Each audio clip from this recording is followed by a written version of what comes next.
নং শিৱসাগৰ বিধানসভা সমষ্টিত বিজেপি দলৰ যিজন প্ৰাৰ্থী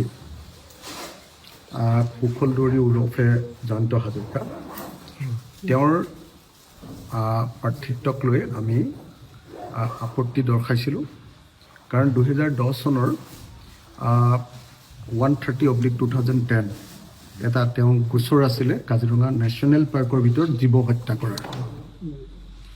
কাজিৰঙা নেশ্যনেল পাৰ্কৰ ভিতৰত জিতেন গগৈ আৰু কুশল দুৱৰীয়ে জীৱ হত্যা কৰাৰ এটা কেছ আছিলে আৰু সেই কেছটোত 2022 চনত কুশল দুৱৰী আৰু জিতেন গগৈ আৰু এজন নে দুজনক কনভিকশ্যন দিছিলে 2 বছৰ জেল দিলে। জেল দিয়াৰ পাছতো যেতিয়া 2 বছৰ জেল হয় এজন আপোনাৰ মানুহৰ, তেতিয়া তেওঁ কেতিয়াও 2 বছৰ বা তাতকৈ ওপৰত যেতিয়া জেল হয় তেতিয়াহ'লে তেওঁ কেতিয়াও নিৰ্বাচন খেলিব নোৱাৰে। সেইকাৰণে আমি কমপ্লেইন পেটিশ্যন দিছিলোঁ শিৱসাগৰত, আৰু আমি দিয়া কমপ্লেইন পেটিশ্যনৰ ভিত্তিত ইলেকশ্যন যিজন বিষয়া আছিলে সেই বিষয়াগৰাকী বিষয়টো তদন্ত কৰিলে, আৰু তদন্ত কৰোঁতে তেওঁলোকে তাৰ উত্তৰ দিবলৈ সক্ষম হোৱা নাই। কুশল দুৱৰীৰ পক্ষই উত্তৰ দিবলৈ সক্ষম হোৱা নাই। সেইকাৰণে তেওঁলোকক এতিয়া সময় দিয়া হৈছে যে তোমালোকে লিখিতভাৱে এই প্ৰশ্নৰ এফিডেভিট দাখিল কৰিব লাগিব, শপতনামা দাখিল কৰিব লাগিব, আৰু সেই শপতনামাৰ জৰিয়তে যদি এই গোচৰটোৰ 2 বছৰৰ যি জেল সেই সম্পৰ্কীয় যিখিনি কথা, সেই কথাখিনি যদি প্ৰমাণ কৰিব নোৱাৰা, তেওঁলোকে যিবিলাক কথা কৈছে সেইবিলাক যদি প্ৰমাণ কৰিব নোৱাৰা, তেতিয়াহ'লে তোমালোকক ইলেকশ্যন খেলিবলৈ দিব নোৱাৰিব। এই কথাটো আহি যাব। গতিকে এই মুহূৰ্তলৈকে স্থগিত হৈ আছে। এই মুহূৰ্তলৈকে তেওঁৰ আপোনাৰ একচেপ্ট হোৱা নাই, তেওঁৰ নমিনেশ্যন এতিয়ালৈকে গৃহীত হোৱা নাই।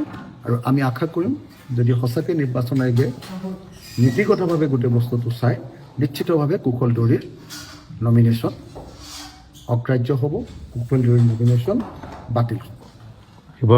নং শিৱসাগৰ বিধানসভা সমষ্টিত বিজেপি দলৰ যিজন প্ৰাৰ্থী কুশল দুৱৰী ওৰফে জয়ন্ত হাজৰিকা তেওঁৰ প্ৰাৰ্থিত্বক লৈ আমি আপত্তি দৰ্শাইছিলোঁ। কাৰণ 2010 চনৰ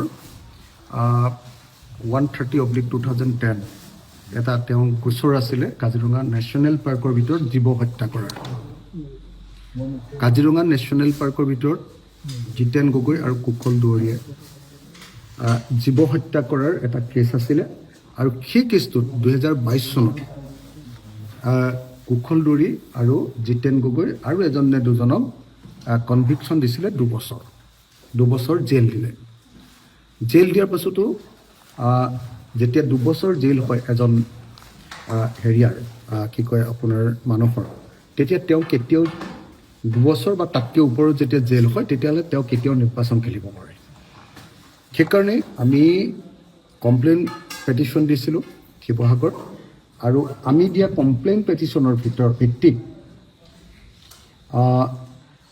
ইলেকশ্যন যিজন বিষয়া আছিলে সেই বিষয়াগৰাকী বিষয়টো তদন্ত কৰিলে, আৰু তদন্ত কৰোঁতে তেওঁলোকে তাৰ উত্তৰ দিবলৈ সক্ষম হোৱা নাই।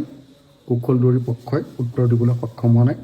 সেইকাৰণে তেওঁলোকক এতিয়া সময় দিয়া হৈছে যে তোমালোকে লিখিতভাৱে এই প্ৰশ্নৰ এফিডেভিট দাখিল কৰিব লাগিব, শপতনামা দাখিল কৰিব লাগিব, আৰু সেই শপতনামাৰ জৰিয়তে যদি এই গোচৰটোৰ 2 বছৰৰ যি জেল সেই সম্পৰ্কীয় যিখিনি কথা, সেই কথাখিনি যদি প্ৰমাণ কৰিব নোৱাৰা, তেওঁলোকে যিবিলাক কথা কৈছে সেইবিলাক যদি প্ৰমাণ কৰিব নোৱাৰা, তেতিয়াহ'লে তোমালোকক ইলেকশ্যন খেলিবলৈ দিব নোৱাৰিব। এই কথাটো আহি যাব। গতিকে এই মুহূৰ্তলৈকে স্থগিত হৈ আছে। এই মুহূৰ্তলৈকে তেওঁৰ আপোনাৰ একচেপ্ট হোৱা নাই, তেওঁৰ নমিনেশ্যন এতিয়ালৈকে গৃহীত হোৱা নাই। আৰু আমি আশা কৰিম যদি সঁচাকৈ নিৰ্বাচন আয়োগে নীতিগতভাৱে গোটেই বস্তুটো চাই, নিশ্চিতভাৱে কুশল দুৱৰীৰ নমিনেশ্যন অগ্ৰাহ্য হ'ব, কুশল দুৱৰীৰ নমিনেশ্যন বাতিল হ'ব।